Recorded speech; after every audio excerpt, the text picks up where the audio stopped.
Hi there, my name's Elliot, the founder of Contrast, an e-commerce marketing agency. And today we're going to dive into break-even ROAS, how to calculate it, and why you should care. And at the end of today's video, we've got a downloadable resource of how to work this all out in a Google Sheet to make your life much easier, so stay to the end of the video.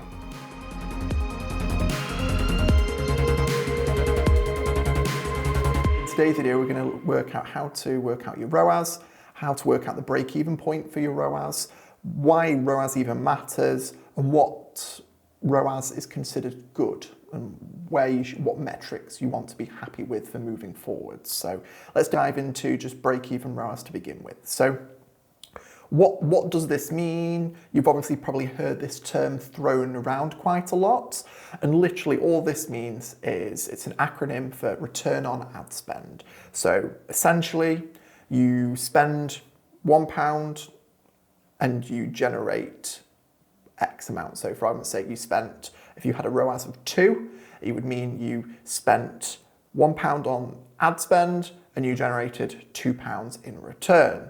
So it's quite simple to understand as a metric. But what quite a lot of people forget around this is whether this is profitable or not. Even though that you're spending £1 and generating 2, this doesn't necessarily mean to say that your campaign is profitable. And that's where break-even ROAS kind of comes in. So this is then something that you need to delve into further to actually find out what the break-even point is for your specific campaigns.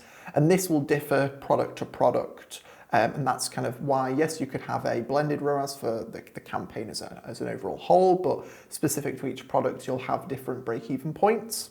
And so what we've got and what we use internally is a spreadsheet that helps us work all this out a lot easier rather than having to do lots and lots of maths in our heads or get things wrong. So if you want to follow along through with this spreadsheet, the link is in the comments to download a copy of this, and we'll be working our way through this. And obviously, can you see here, it's going through a lot of different costs to ultimately help come up with not only our ROAS, giving us a break-even ROAS, as well as our net profits percentage, as well as our total costs to fulfill the product. And this looks at lots of different aspects, as well as like processing fees, shipping, fulfillment. All of these kind of come together to give us a blended COG, so cost of goods sold.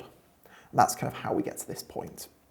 So now we're going to dive into this specifically for yourself so you can understand the maths that are going into this spreadsheet and how it's all worked out. So you just have a better understanding yourself. So we'll dive into how to work out ROAS now. So very simple to begin with. ROAS is actually quite easy to work out. So all it is revenue, like the total revenue divided by the costs of goods sold. So all you take those two figures and divide them by each other, and that gives you your ROAS.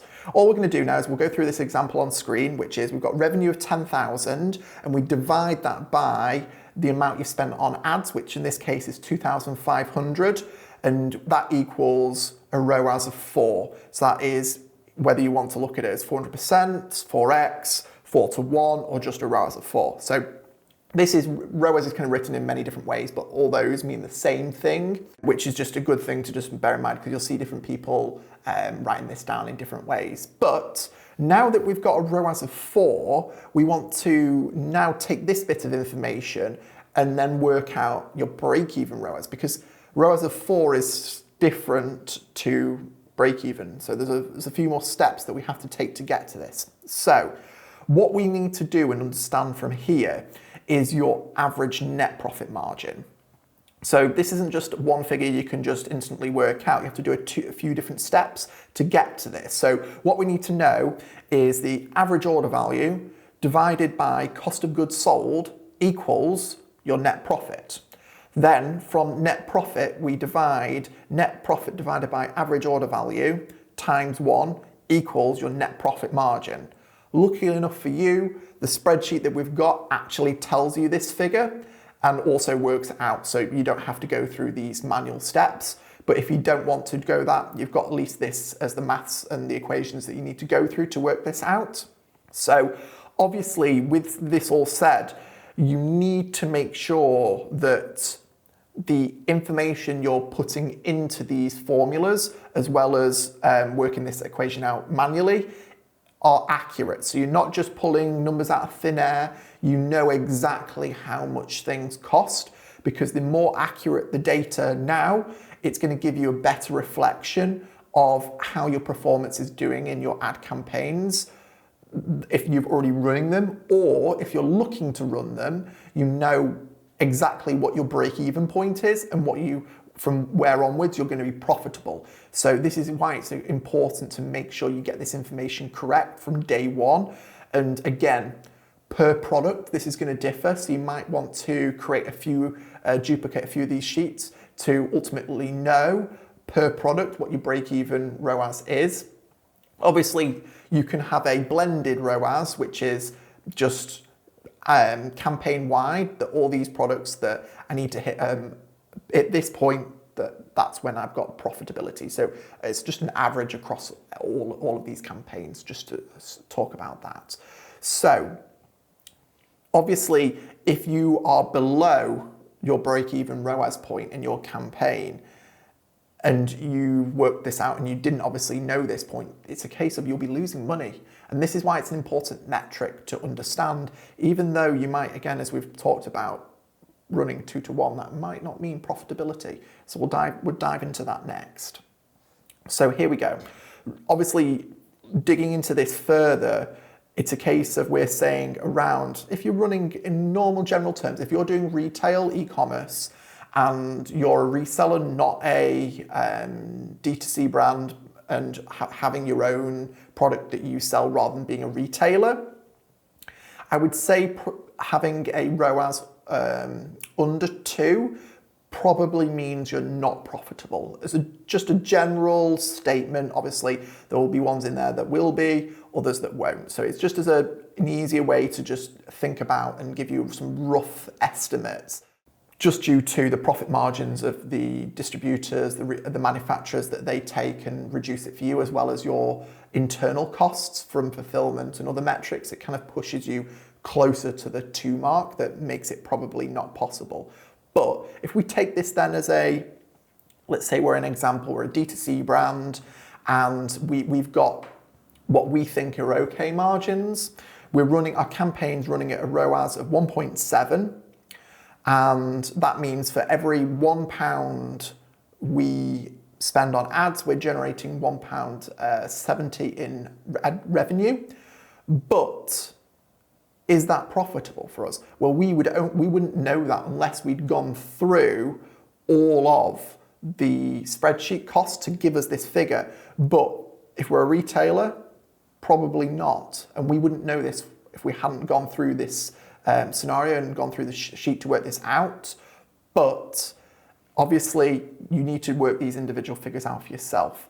For me, the way that we see it, some D2C brands are okay in and around this figure. Other retailers that are just resellers, probably not. And this is why you need to dig into it yourself, and just not taking it as, even though I've got a ROAS above 1, doesn't necessarily mean you're profitable. And that's the main thing I want you to take away from this.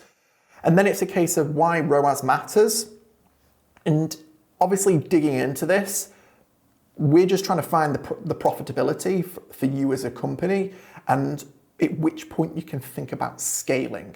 And that's the thing that obviously with you and your business, all you're trying to do is generate profitable revenue that you can scale. That's why you're looking at this as a channel, and you only want to consider doing that once you've gone past your break-even point. And to do that, you obviously have to know what that is to begin with. So hence going through this exercise. And that then obviously ultimately means you can bring in a lot of new customers very quickly, and obviously generate a lot of new net profit each month for yourself. So obviously you need to go through this as an exercise to figure out the break-even point, to then know, right, oh great, we are past that. We can now look to scale these campaigns profitably and generate more customers and revenue for your e-commerce business. So that's why bringing this all data and collating it is worthwhile plan for yourselves. And this is an exercise you can do yourself to understand if you're at this point to then obviously look to grow. So the things to kind of note around this and from a ROAS perspective, and obviously if you're looking at marketplaces like Amazon or eBay, they tend to take about 15% commission as a, let's say, cost of acquisition for selling on their platform. If you're running ads yourself, 15% cost per acquisition would be ideal, but honestly, I don't think you'll hit that. So again, thinking up to double, so somewhere between 15 to 30% is probably more realistic to where you're going to be around.